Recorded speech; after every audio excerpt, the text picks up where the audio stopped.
Today's episode has been brought to you by Schedulicity. And also by my amazing Sukhasana chair.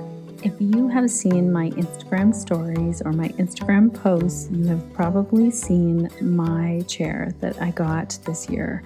Connected Yoga Teachers, I have to tell you about this chair because it allows me to finally feel comfortable as I'm sitting at my desk. Some of you may not know this because we don't get to meet up in person, but I am quote unquote short. I'm 5'2", and I feel like when I sit in many chairs, my legs are dangling and I just want to bring them up and cross my legs. That's how I'm comfortable sitting. Finally, I have found a chair that allows me to do this so well. And also, when I reached out to this company and to the owner, Carl, who's a fellow Canadian, he asked me so many questions like, how tall are you, Shannon? How tall is your desk? Measure the space below your desk. I want to make sure it fits. Then when the chair got shipped to me, Carl said, try it out for a week and then let's have a phone conversation about how you can use this more as a prop. Carl is a fellow yoga teacher and he gets it. He really understands how it can feel to sit at a desk all day when really you want to be moving and doing yoga. If you're interested in finally feeling comfortable when you're sitting down, then I have a coupon code for you, Connected Yoga Teachers, thanks to Carl over at sukhasana.com. So when you check out, make sure to use the code TCYT10. Also, when you get this really comfy chair, tag me in a post on Instagram or on Facebook and show me what color you chose. Just so you know, I chose the orange one and I love it. Tell me what color you choose and tell me how it feels. Check out the chair at sukhasana.com. I'll make sure that we link to it in the show notes and the code is TCYT10. Hello and welcome to the Connected Yoga Teacher Podcast. I'm your host, Shannon Crow, a mom of 3, a yoga teacher, and a trainer and consultant who works for yoga teachers. A little side note here, Connected Yoga Teachers. At the very top of each and every episode, you can hear Sage giving a shout out to Schedulicity. And I just want to say, as this episode goes out today, yesterday in real time was Sage's 16th birthday. And this is crazy to me because she's the baby of the bunch and she can now start driving. This is really wild to think of.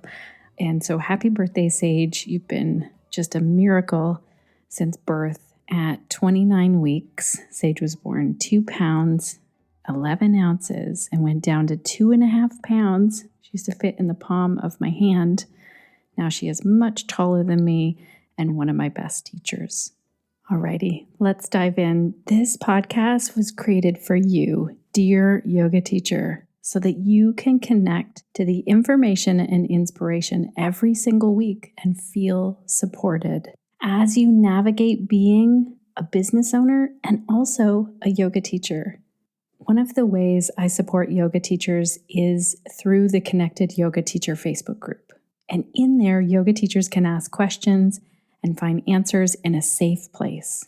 I love seeing the questions that our yoga teachers post in there and the support that goes on in the comments. And these questions that all of you amazing yoga teachers ask inspire me in creating podcast episodes like today's episode. If you're not already in our Facebook group, I would love for you to join us there. The link is in the show notes. So one of the questions that we get asked all the time is, how can I get more private yoga clients? And we've touched on this before in previous episodes. In episode 130, we covered Make a Profit Teaching Private Yoga with Emily Sussel. In episode 120, it was all about teaching private yoga online with Yael Oppenheim. Way back in episode 14, it was Build Your Private Yoga Practice with Kate Cannell-Potts. In episode 81, I did a consultation call that you can have a listen to with Stephanie Brunson, and that was called Set Up to Teach Private Yoga. And then also a consultation call was with Amanda Mays, and it was Marketing to Increase Private Bookings. If you want to go back and have a listen to all of these episodes, I think they're a great way to build up the confidence and the knowledge that you need to teach private yoga. You'll hear Megan talk about that in today's episode of how she really immersed herself in learning about private yoga. It's always great to get more information and from a different perspective, which is why I'm so excited to share this interview with Megan Spears. Megan shares how she built her private yoga business from 0 clients to 15 clients a week, and how she slowly scaled back her group classes and all of the steps and details involved in that. We talked about what happens if someone doesn't show up, what about cancellations, as well as Megan's unique marketing strategy that she used to get new private yoga clients while at the same time looking after her existing clients. It's really cool. I can't wait till you hear this strategy. So if you have been thinking about shifting to teaching one-on-one yoga, or if you're just wondering what that would even look like, this is an amazing episode to listen to. All of our show notes are ready for you at theconnectedyogateacher.com/206. There we share the clickable timestamps so you can go to an individual point and click on it and just listen to that point. I love this. I know that as a fellow yoga teacher, your time is really precious. And so we try and save you time by adding in the clickable timestamps for you. Before we dive into this episode and meet Megan, I have a couple of announcements here. One is I want to give a huge shout out of thank you to our sponsor, Schedulicity. If you are a yoga teacher wondering how you can book people for your one-on-one sessions, allow them to be able to pay, and really set up your cancellation and booking policies, this is an amazing platform. There are great customizations in there so that someone can hold their booking with a credit card or pay up front. It's really up to you. And what I love is that Schedulicity takes a very small percentage of your earnings as well. So let's hear our hot tip of the week from the team over at Schedulicity.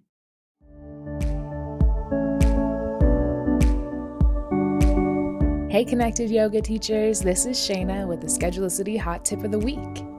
Successful full-time yoga teachers have a lot to deal with before they even hit the mat. Marketing, processing and tracking payments, checking people in and trying to make sure they all fit, accounting, keeping up with email correspondence and social media campaigns.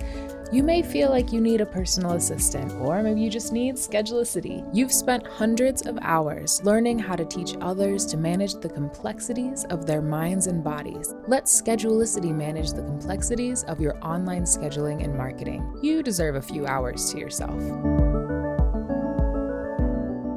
Another thank you that I have is for Stephanie from Belgium. Thank you so much for taking the time, Stephanie, to leave us a review. Stephanie said, "Thank you for making your knowledge and insight available through this podcast. I only recently stumbled upon the community, but I've learned so much already. I definitely recommend this podcast for yoga nerds and teachers. Every episode is a little treasure. Thank you." Oh my goodness, Stephanie. I feel like I feel seen when I hear yoga nerds. You know, when you're talking to your friends outside of the yoga world about yoga over and over again, and they're looking at you like they don't know what you're talking about. And the same can be said for being an entrepreneur. And so having a podcast like this is something that I think can really help us all to feel like we're not alone in this world.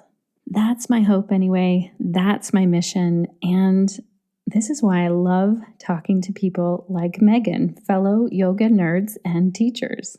Megan Spears is a private yoga and movement coach based in Tulsa, Oklahoma. She began practicing yoga in 2005 and began teaching in 2014. In addition to being an E-RYT 500-hour yoga teacher, Megan also trained in trauma-informed yoga therapy, functional yoga, Radiance Sutras Meditation, and other specializations. She's also currently pursuing a Bachelors in Health Promotion and Exercise Science at Oklahoma State University. Megan describes her mission as empowering athletes, yoga beginners, and those recovering from an injury to be strong in their practice. And she focuses on helping co-create a practice with her clients that truly fits and enhances their lifestyle.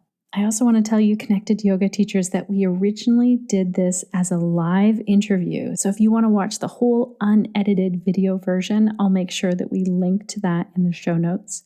And you may even hear us give you a shout out if you asked a question or shared a comment during the live. So let's dive in, meet Megan, and hear how we could grow our own private yoga business based on what we learned from her. Welcome to the Connected Yoga Teacher Podcast, Megan. It is so great to have you here today. Thank you, Shannon. Thank you for inviting me. I'm super excited that we get to chat today about how you've built your private yoga business. I know that this is a question we get all the time in the Connected Yoga Teacher Facebook group and through emails. Yoga teachers are really looking at how can I move from those group classes to teaching one-on-one. Before we get there, what is the work that you do right now and who do you do it for? I teach mostly private students at the moment. I do have a few corporate classes and then a single gentle class. My offerings revolve around creating more strength, mobility, and balance in the mind and body. And I tend to work with those who really just crave that in their lives. Nice. So, And you're also in school and going through for a PT?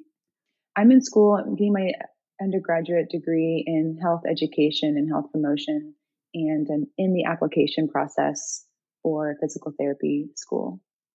When did you make this switch from teaching group classes? Because were you primarily teaching group classes? When did you decide, hey, I want to work one-on-one with people?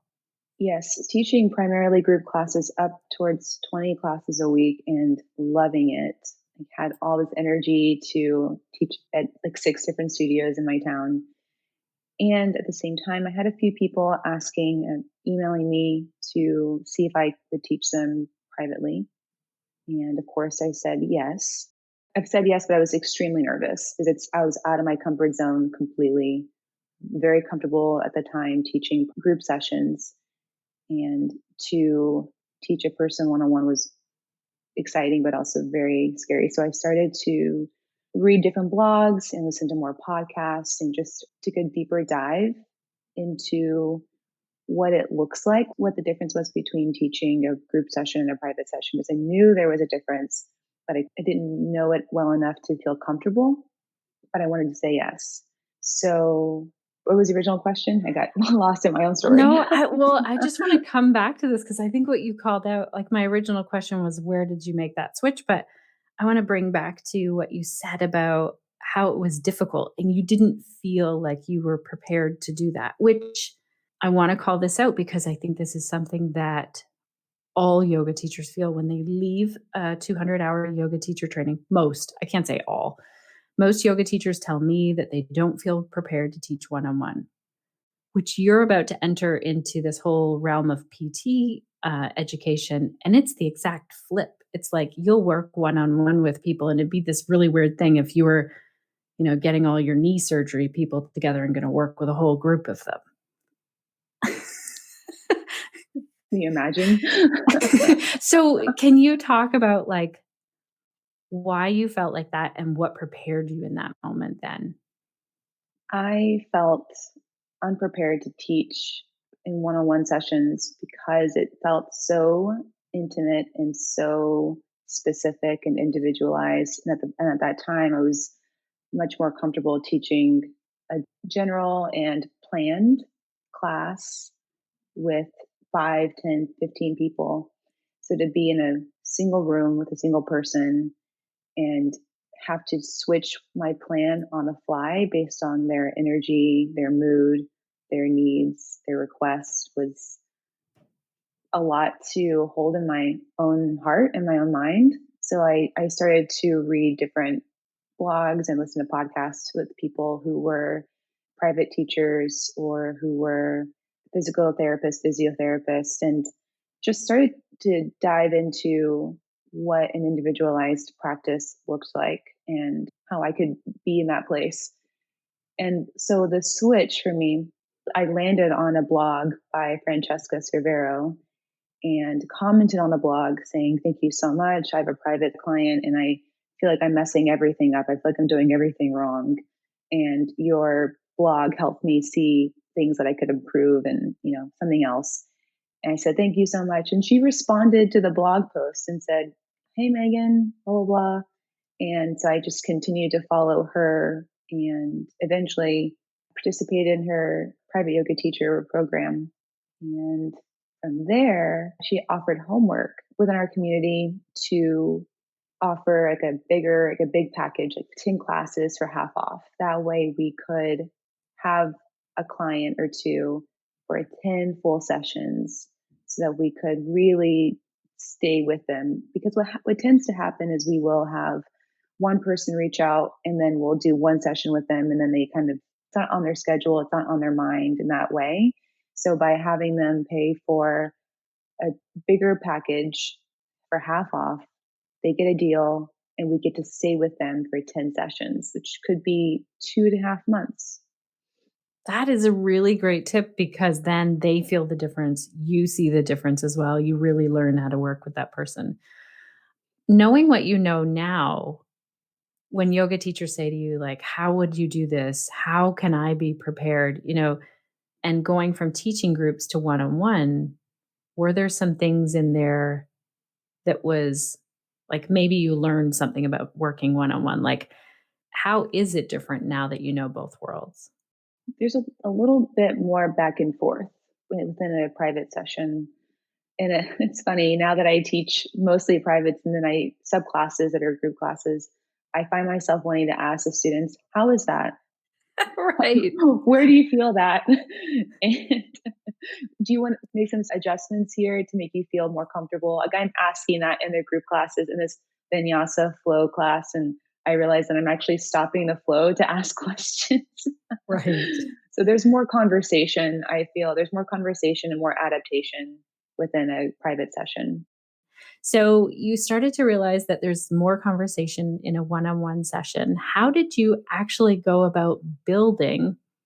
Because you had written in your podcast form, I went from one client a week to 15 a week. How did that happen? What are some of the steps that really got you there? And yeah, share those with us. This morning I was taking inventory, like how did this happen? um, and what I landed on is I started calling myself a private yoga teacher. Number one, I just made that clear in my social media. In the bio on Instagram, I actually stated private yoga teacher and then closed my eyes and like stepped away from the computer and my phone, just nervous about it. But I declared it. And I should also say that I had been teaching in my town for 4 years at that point, many classes a week within different studios. I should just make that clear for transparency. But I had people letting me know that their friends and their neighbors were asking for private yoga instruction. And so because I made it known that I was a private yoga teacher and that I was taking on private clients, when someone who knew me heard someone say that they were looking for individualized attention or they had specific questions or they needed more support than they were getting in a group class, I could be top of mind for them to say, oh, Megan Spears, do you know her? I think she's doing private yoga. I don't know of anyone else that's doing private yoga, on their mind. There are people in my town that are offering private yoga sessions, but I just wanted to make it really clear online that that's what I was offering. So I think that helped. I had a few people refer me to their neighbors.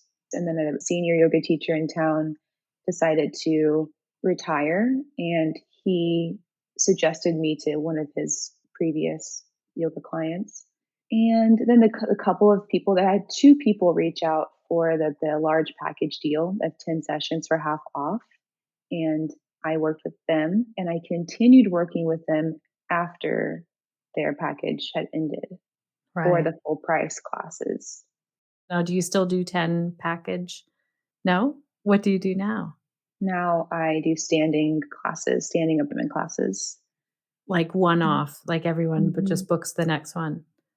Right. Well, and I was thinking about this. Like, if I had to start over right now, what would I do? or if all of my clients suddenly needed to stop for whatever reasons, maybe over the next couple of months, something happened and whatever else. Or let's say after I finish grad school and I want to pick up a few private clients. So what I do, I think I would do the large package deal again. I think it's a really great starting point to offer a package for anyone that's curious and wants to commit to a little bit more time with one person. They want it on their schedule. They want that consistency. They want that accountability.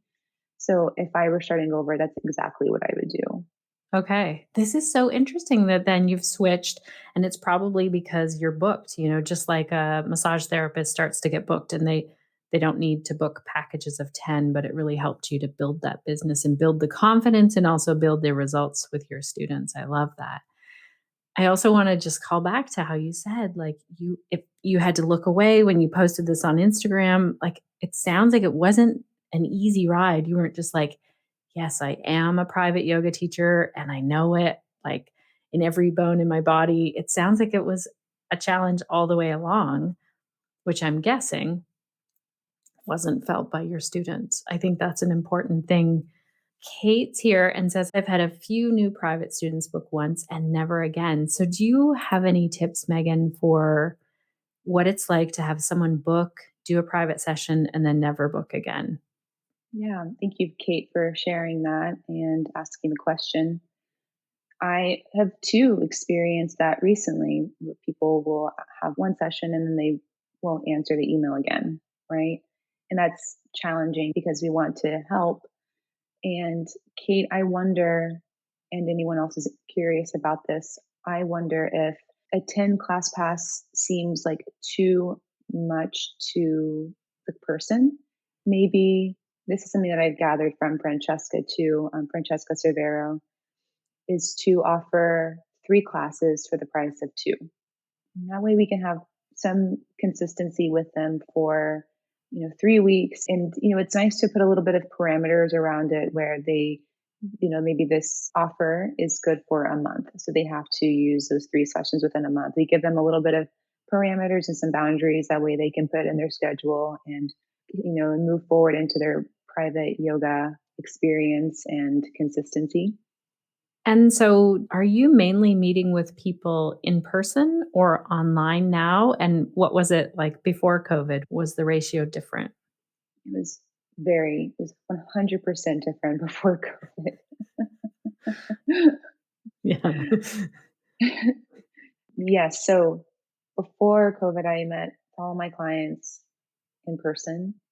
I rented studio space around town to meet them. I went into a few homes to meet them. Those two are primarily the ways that I met clients. And now I meet 95% of my clients online via Zoom, and I meet 1 or 2 clients outside in a park, socially distanced. Right. And so then those people that you're meeting online now that you were used to, seeing their bodies, seeing the movement so close, are there some things that you do so that you can still really see that movement online? How do you deal with the people who maybe weren't used to Zoom or like, have their camera facing this crazy angle where all you can see is like their feet or the top of their head or something?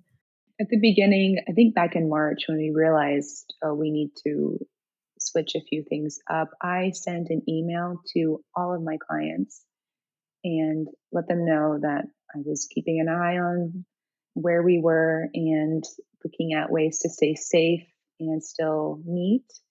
And I led a Loom. Maybe you can help me describe Loom. It's a website that allows you to video record while you're on a website. Yeah, that's perfect. That's what I would call Okay. it. It's free for the first little Mhm. bit or for a certain amount of space. It's really handy. I created a Loom to show my clients what Zoom looked like, how to create an account, and what it would look like during the session. And then I offered to meet with them for a 15-minute, 20-minute little session to let them know, to help them set up their camera, to set up their space, and to get comfortable with the technology. And I had a few clients who were immediately okay with it because maybe we had used Zoom before when they were traveling for work. It was never preferred at the time, but of course now we're all much more used to it and it's preferred because we know how safe it is. It's the safest option. That said, I had a few clients that took a couple of weeks to kind of like come back in, and I was just there with them, emailing them saying, I know this is a tough time. Let me know if you have any questions. I'm here. And just really casual, but also very warm and friendly and consistent. And they did come back around. So I have a client that's 87 years old, and she lives in she lives in Arizona. For anyone that doesn't know, I'm in Oklahoma. So and we take about 5 minutes to get the Zoom set up every single time. And I'm calm the whole time. I know that it's stressful to create the tech. And so we use two tablets for her. We use her phone and our iPad to set her up in different, so I can see her feet, and then so I can see the majority of her upper body. And we know now to only use the volume in one of them and not the other one. Yes. Do you want to explain to our listeners why that is? Yes. So if there are two tablets in the same room on the same Zoom call, we will hear an intense echo, and it's startling, just to say the least. We know that now, and so when she presses the connection on one, I say, "Don't do the other one." I'm like, she knows now. All that to say, it does take time, and I think knowing that is helpful for yoga teachers and for the client. Yes, it might take a few minutes to get there, but we're here together and we can do this. So Right. let's move Oh, I forward. love it. I love that she's 87 and you figured out how to do two things so you can see her. Obviously, she wouldn't be able to come and meet with you for an in-person session, so it enables you to meet with people around the world, essentially. Connected Yoga Teachers, I'm popping in here for a moment to share that Amanda McKinney, who is a marketing coach for yoga teachers and also a really great friend of mine and Megan's, was there live when we did this interview. And what I love about this is that while I was asking some marketing questions, Amanda was there to kind of shine some light on the process that Megan does with her marketing. So here's one comment that Amanda shared in the chat, and then Megan's response to that. Amanda's just saying that you did a phenomenal job transitioning to virtual private sessions. It amazed her how connected you are to, their movement using a camera. So do you have everyone set up 2 cameras, or is that just a unique thing? It's unique to that specific client. And I should say to Amanda, she knows the tech. She understands how it takes a little bit of time. And so to have clients that are calm and adaptable with the tech is always really great because they're right there with you. And as far as connected to their movement, I'm a total movement nerd. And I look at, and I'm really focused in on their clothing and observing their abdomen moving. And it's more challenging, of course, to see muscle contraction under clothes and through the screen, but it's not impossible. Right. Oh, that's great to know. So walk us through what it's like for someone, let's say one of our listeners books a session with you. How do you do that? What's the first thing that they would find is your website, and it would let them know. I love that you called out that you very much have on there that you're a private yoga teacher. What is the first step of booking? Is it a waiver form or a scheduling software that you use? I do have scheduling software. I don't love it, to be honest with you. It's much easier for me as a conversational person, as everyone probably can tell, I'm very conversational. I love to do like the back and forth emails. Yes, it does take time. It's not automated. So when someone emails me, I email back and I ask some questions and I ask them what they're interested in, what made them reach out for private yoga sessions, what's their practice like right now, is there anything they're wanting to work on specifically, if they have any additional questions for me, if they would prefer to meet via Zoom or social distanced in the park. If they're not local to my area, of course, it's Zoom. And if they have space in their house for Zoom sessions, for yoga sessions, what props they have. So there's And these questions might kind of happen over the course of 1 to 2 emails. And then do you do like an intake session where you're learning about them, or is it just like, let's dive in and jump in and teach the yoga in the first session? I know that different teachers have different ways of doing this. Yeah, the different teachers do have a different way of doing this. In some ways, I think it depends on the client. If I get a sense that they're like, I'm super excited to move, then I will, of course, make sure there's a little bit more of that. Generally speaking, I would say the first session is maybe 1/3 conversational intake, and then the second third movement, and then questions if they have questions. And then what are the next sessions like with that person? Is it still, that's really helpful when you said it's like 1/3 of that conversation with them. What would the following ones be in terms of conversation to movement? After the first session, I email the client and I ask, how are you doing? How are you feeling? And do you have any questions for me? And see what they say. And then I take that into their next session. This is really great. So you have a follow up. How do you remember to do that? Do you do it right after the session, or do you schedule it, or how does that happen? I probably, as my marketing coach, Amanda, would probably tell me to schedule these emails. I don't schedule them. First of all, I think about my clients all the time. It's just a full time thing for me. So I'm definitely thinking about them 1 to 2 days later, wondering what I would do in their next session with them based on what I saw in the first session. I might take some notes down and consider what would be helpful to them with what I know now and have a general idea of what that might be. And then I email them 1 to 2 days after the session, depending on the day that I saw them. And then I ask the questions. How are you doing? How are you feeling? And what questions do you have for me? I think that's great. It's fantastic, customer service. It shows that you're caring about them, and also great for you for, like you said, building the next session based on how that went. Connected yoga teachers, I'm popping in here for a moment because I just want to say that the doors are open to pelvic health professionals. If you are a yoga teacher wanting to specialize and niche down in the world of yoga for pelvic health, this membership has all of the information condensed so that you can get the most up-to-date information from world-leading guest expert speakers in the realm and in the specialty of pelvic health. If you're interested, come and check out our membership. It's pelvichealthprofessionals.com. Is there anything else that kind of makes your one-on-one sessions unique, or anything that you hadn't thought of in sort of this flow of, by the time someone comes in, books with you and does all of that? I was thinking about this, as you mentioned earlier. I'm in school and there's a little less bandwidth for creating content at this moment, but I do think that's a really helpful part of being an individual or private yoga teacher, is creating content for the client that relates to something that they learned in the session. And that content can be shared widely on social media, but it could also be shared with them. And even if they don't watch it, because honestly, they may not watch it, they may not have the bandwidth or the attention at the time or the engagement to watch it at that time. But I think them knowing that you are thinking about them, that you are curating content for them on a heart level, I think really matters.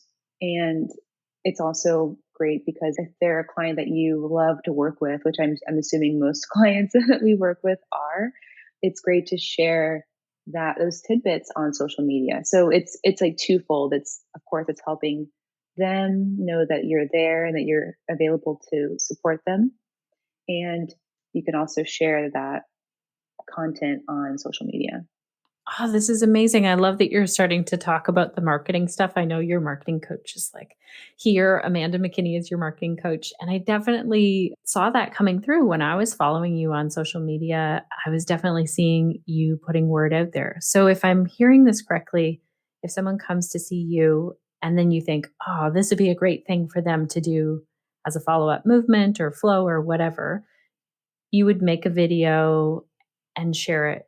Where would you share it? Like on YouTube or Instagram, or How would you do that?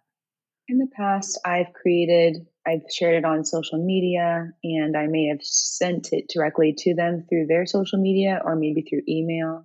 And it's fun. Like I'm thinking back to what I did back in 2018 when I really committed to a private yoga business, and I definitely shared widely.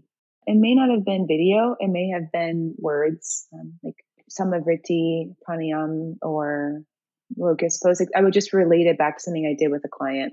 I just really took what I did with my clients and infused it into what I shared on social media. And I would also share it with them. I would also write it in emails. Like I just made it the theme. Like whatever I was working on with my client, I made it the theme of what I was sharing everywhere else. That's so great.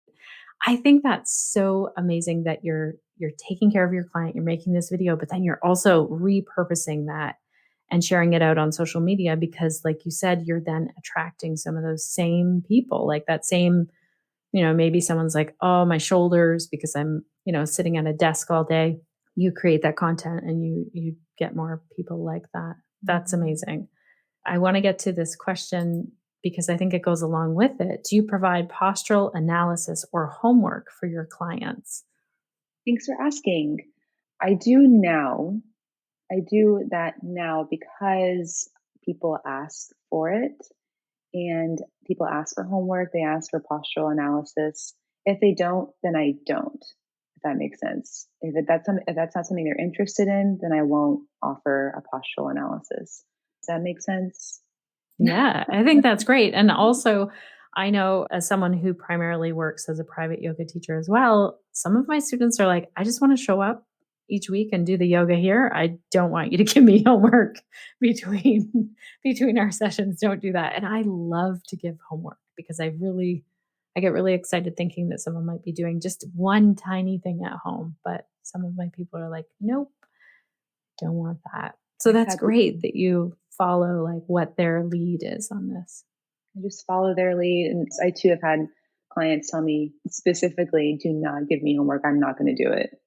Right. Yeah.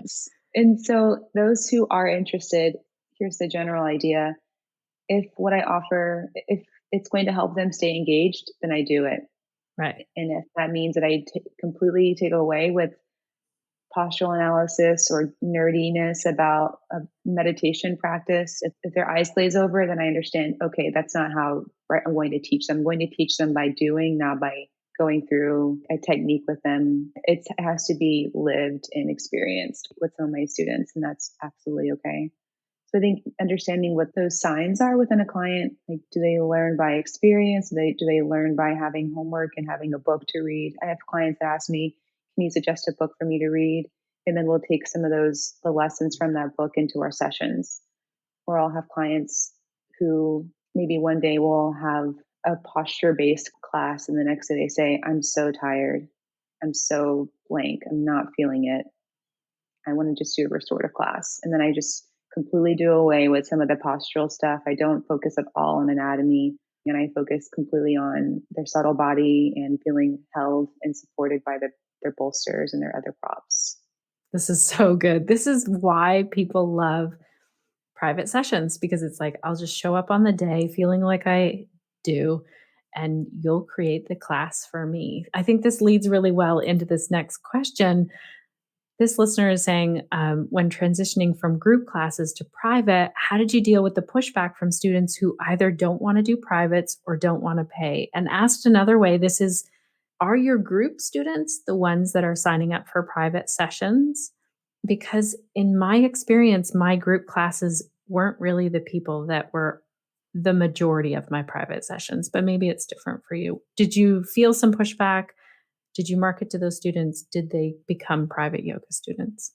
The majority of my group class students have not become private students, with the exception of maybe two, maybe.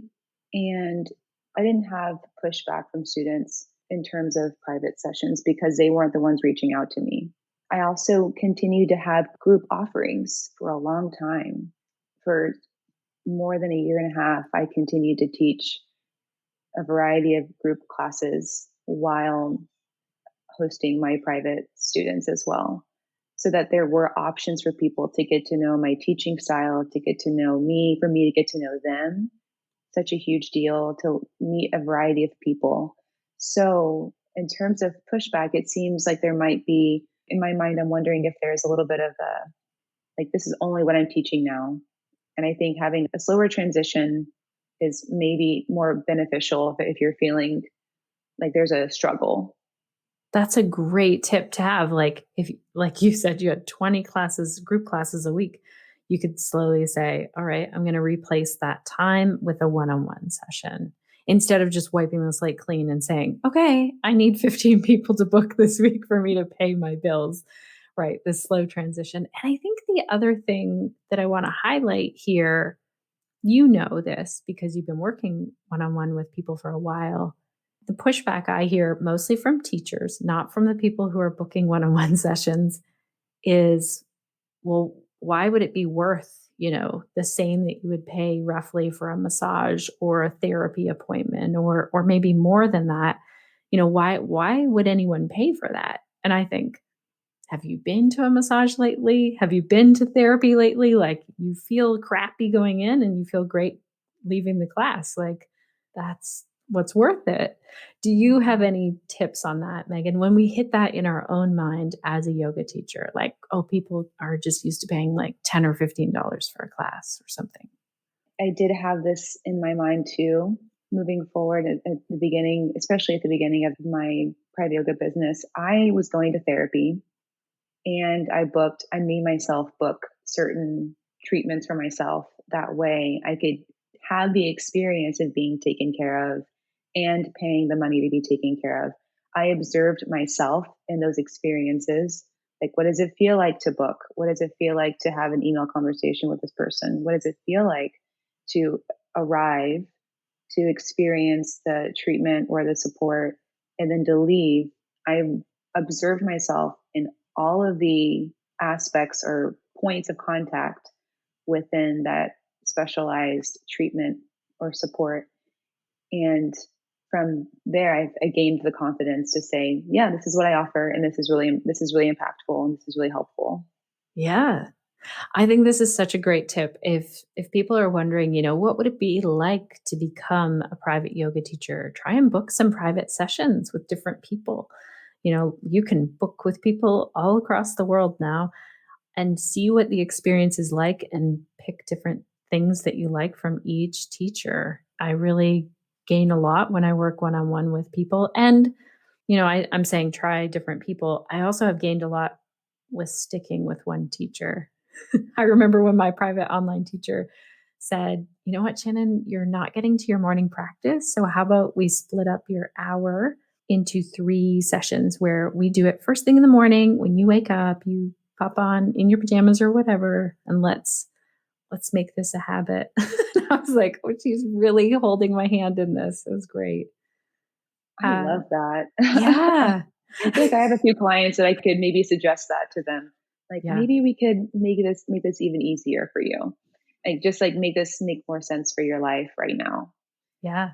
I also say I went to physical therapy and I loved when I could have one-on-one session with my physical therapist. I loved when I could have that one-on-one with any of my teachers. I love being a student. I love being coached. And I know that I'm not the only one. And I know my clients love being coached and love being supported. So that's the vibe I bring in when I go in to teach. Like, I know the feeling, and so I'm excited to share that and hold that space. That's amazing. One of our listeners here is saying, in my area, I get a lot of inquiries about private yoga, but no one has actually followed through with it. And I have had a few book the first appointment and then no show or cancel at the last minute. How do you deal with this? And are you established enough now that this doesn't really happen? Ooh, this is a good one. Thank you so much for this question. It's so good. Thank you for asking this question. And yes, I have had to deal with this. I dealt with it at the beginning of February, January, right when things were starting to change and business owners were having to make hard decisions and couldn't follow through with some of these more specialized offerings. So, how do I deal with it? at that time, I just said, I know this is a tough time. I'll be here when you want to engage again. And then am I established now enough? No, this would still happen. People still reach out and then have inquiries, and then we have a few back and forths, and then they just what's the word? Ghost. And so now I'm okay with that. Like I understand that it's okay to ask questions and be in inquiry and start the conversation. In some ways, I think that's a huge first step. It might be 6 more months before they reach out again. And I want them to know that it's okay. I want them to feel supported, even in that portion of their yoga experience of reaching out, because it might take someone asking a question. And then 6 months later, they say, okay, now I'm ready. And then in that moment, it's my job to help them get engaged. In that moment, it's my time to say, okay, let's get you on the calendar. Let's make sure it makes sense for your schedule. And maybe, depending on my history with this person, I might have them pay for it up front. I might have them do the 3 sessions for the price of 2, or just pay for that first session up front if that's not in right for my schedule or for my finances at the time. This is really good. Thank you so much for that. I know for myself, I switched to having everyone book and pay upfront ahead of time. Like there was no way to book and get on my calendar unless people had paid. And I did that with my scheduling software. So that's another one. And Micah's here and asks, what about cancellation policy? Do you have that? Hi, Micah. Yes, I do have a cancellation policy, and it is strict and it is tough every single time. It's 24 hours, and my clients know it. It's within the waiver they have to sign that says that they understand it. And how often do I have cancellations? I'd say I have maybe 2 or 3 a month. This You happens. know, Like life happens sometimes with people. Yeah. Do you are people still charged if they cancel? What is your policy? Let's say I booked and I paid ahead of time and then I just didn't show up. and you just didn't show up. I would email and say, I would love to help you. I'd love to see you or engage with you in a session. Let me know if I can help you, Right. and I'll be here. And if they respond, then great. And I say, that first cancellation, I waive it. And I say, but this is the only time I'm going to waive it. So going forward, this is what you can anticipate. But this first one, I'm going to waive. Let's work together. Let's move forward. Okay, that's so good. I'm popping in here for a moment to let you know that one of our connected yoga teachers who was at the live interview, shout out to Robin, said that the movement videos that Megan was sharing is what prompted her to reach out to Megan. So I wanted to ask Megan about this and ask her about that marketing plan, and here's that conversation. Also, connected yoga teachers, I wanted to tell you that we had a really good laugh right around this point because Megan's marketing coach, as I said, Amanda McKinney, was there live, and Megan's facial expression when I asked about marketing strategy is what made us all giggle a little bit. If you want to see that, you need to go watch the video, but I think you'll even be able to hear the pause and imagine what her face looked like when maybe she was like a little bit worried or embarrassed, but not really like in a joking way about her current marketing strategy. Do you create regular content? Do you have some kind of a system where you're like, okay, I create, YouTube videos and then I share those out in other places? Like, what does your marketing plan sort of look like? It's okay. I know your marketing coach is watching. It's this year is different. It feels a little bit different, but I feel as I was preparing for this interview and thinking about you all yoga teachers and this conversation that we'd be having, I looked back on my work, my content, and realized I really miss creating videos to express what I share and why I share it and why I think it's helpful. I miss that so much. I haven't been sharing as much with school and PT applications. PT applications are involved, y'all. I did not know. I was not ready. As far as strategy goes, I don't have a strategy as of right now, but I am really looking forward to creating some strategy again. And when I do go into that strategy, I'm going to think about my clients. What have we been working on? And how can I create a video to help them, to remind them of what we've been working on? Because we forget. And as students, they're not memorizing the sequence. They're not memorizing the things that we do. That's my job. And so if I can create a small video or a PDF or an image with words, it can just spark their memory and say, oh, yeah, we did do that. So that's what I'm going to start doing again in the next couple of months.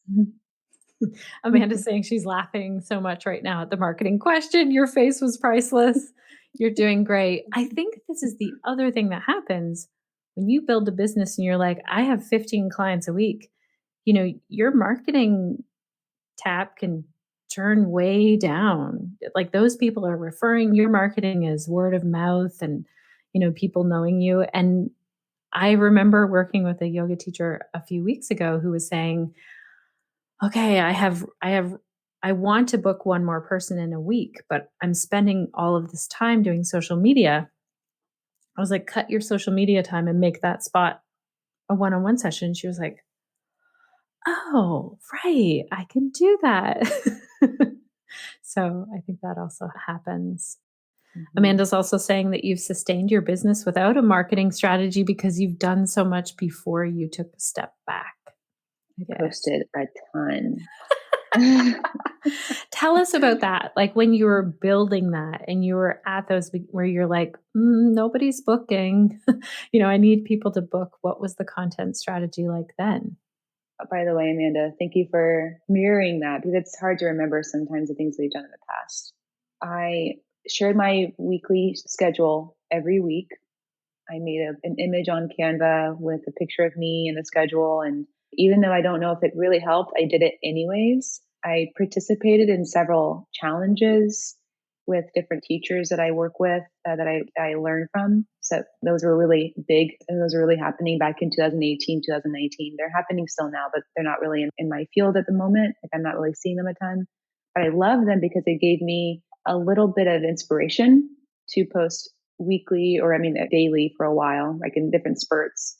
But then I would write the words that I would choose would be based on what I was teaching that week or teaching with a client that week. Does that make sense? Yeah, that's amazing. That's so good. That's probably how I saw your Instagram. Maybe Amanda shared it, or I just remember seeing you were in different challenges. And I think that's a great way to get found for sure. Amanda's saying Megan stepped up on social media, but also focused on email, and she writes amazing emails now. Ooh, I'm glad you brought this up, Amanda. How often are you emailing your list, Megan? Or how often were you and how often are you now? Amanda helped me so much with this. Well, she was like my encourager and supporter in creating a website and an email list at the same time. I write weekly emails on Tuesdays. I send them out on Tuesdays. I did take a break during this year between March and kind of now. Now, instead of every week, I send them once a month, maybe twice a month. And I focus the email on things that I'm doing right now. And I may send like a playlist. Like I keep it light at the moment because I'm not really selling anything right now. I just want to stay engaged with my people at the moment and say, hi, hello. Here's a playlist that I love. Hope you're doing well. That's really important. I know a few yoga teachers right now that are taking a break. And I think it's important that you can just, send your students an email that says exactly that. Like you would write to a friend, hey, how are you? Here's what I'm really loving this week. It could be like, this is my favorite chip dip flavor. It doesn't have to do with yoga. It can be totally random, or it could be like a playlist is a great idea. Is there anything that you would suggest to yoga teachers if they're sitting there with their group classes in front of them right now and they're looking at their plans for 2021 and they think, yes, I definitely want to make this happen this year. I want to bring in more one-on-one. What are some of the very first steps that you would tell them? I would surround yourself with information about private yoga. Just infuse your learning with individualized attention, and readings and blogs and podcasts. I've listened to podcasts on the Connected Yoga Teacher with different people that work individually with people. And get used to what it sounds like when you are a private yoga teacher. Does that make sense? So just Yeah. really like bringing it around, like not just with your students, but you as a teacher. How are you studying to provide individualized attention? That way you can walk into that first session really confidently. Like, I've been studying this, I've been thinking about this and writing about this, journaling about this, and listening to different people. Maybe you do an additional like weekend type training or a day training. You just infuse your teaching practice with private yoga. This is great. Because when we're surrounded by yoga teachers who are teaching group classes or teaching at studios, it's like we're all kind of alone in the wilderness, where there are a lot of yoga teachers who are working privately, especially now, and figuring it out. Another question that comes up often when I'm talking about teaching private yoga is teachers will have this moment of feeling like, I don't have all of the answers for this person.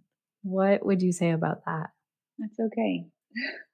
That's okay. We don't have to. We don't have to. And one of my favorite tips from Francesca Cervero is to use the tools that we have. We have amazing tools as yoga teachers to help people with yoga movements, breath, stillness. And it's more important that we're able to use those tools than to think that we have to treat or diagnose someone or make them feel 100% better. Often we are giving them the tools to make themselves feel better and adjusting those tools as needed. So it might be that, maybe there's a diagnosis that we're not sure of, and we just ask them about it. We say, where do you feel that in your body? What makes it feel better? What makes it feel worse? And then you curate a practice for those 60 minutes to help them in that moment. And then you might go home and you might Google it and see what are some contraindications or what are some things to be aware of.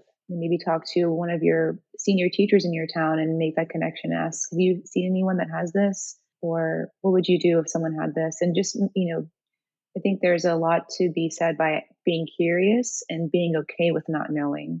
Yeah, I remember the first time someone came to me and said, I have restless leg syndrome. And I was like, I have no idea what that is. I just asked them a pile of questions. I don't have to know everything out there. That's such good advice. Thank you so much, Megan, for this and all of it.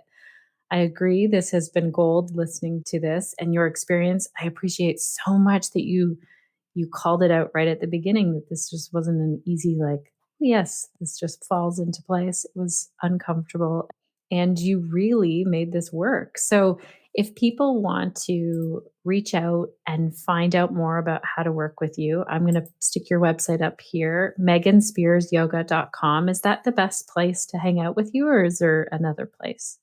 That's a great place to see my offerings. And I think the best way to get a hold of me is to email me. You can email me through the website. There are different links available, but you can also reach out to me on Instagram for that initial conversation.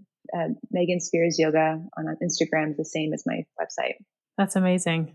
And maybe there are some yoga teachers here who are feeling like, okay, I'm going to book a private session with Megan, see what this is all like, and then possibly offer it out into the world. That would be fantastic. Good luck with all of your studies. I know you're studying so much, and I'm looking forward to learning more from you. I know that you post different things that really catch my attention. And yeah, thank you for the work that you're doing. Thank you for the work you are doing, Shannon. You are so amazing, and I'm so grateful I could be here with you today. Well, connected yoga teachers, I want to hear from you. What was your experience listening to Megan's story today? Megan, again, thank you so much for your time. I am just blown away by how you built this business to work with 15 clients a week now. I know you gave a shout out to both Francesca and Amanda in this episode. And I think it's so great to see that you worked with a mentor that was focused more on marketing and business. and also someone who really focuses in on private yoga sessions, and you combined that learning all together. So Connected Yoga Teachers, if you are thinking, that's it, I want to build a private yoga business, what is one step that you can take today? Megan said it was a big deal to announce this, like to post it in her Instagram bio. Maybe that's the step that you want to take first, is to put it there. And then how else can you showcase this in the posts that you make, in the emails that you send out, in the videos that you create? I also want to share that over the years of working one-on-one with people in the realm of yoga for pelvic health, I have really learned that I don't have the answers for these people. I am the guide with the yoga tools. I do not have all the answers about their body. That is not the way this works. I'm really there to guide them to this awareness where they start to figure things out in their own body and become so aware of what's going on that then they have the answers. The other thing I want to highlight is that if you have taken a 200 or a 300-hour yoga teacher training, you have all of the tools needed to start to get out there and teach one-on-one. And if you have other questions about teaching private yoga, let us know. Comment under this episode on the show notes page, and we will try and cover those questions in a future podcast episode. Thank you so much to our team over here for making this episode possible today. Suzanne, Crunch, Nick, and Sinead, you're all amazing. Thank you also to you, dear listener. This is what makes a podcast. You listening make this possible. Alrighty, Connected Yoga Teachers, before I sign off, I want to know, what will you be doing this week to stay connected to yourself, your yoga practice, and to your community so that you can share the yoga that lights you up?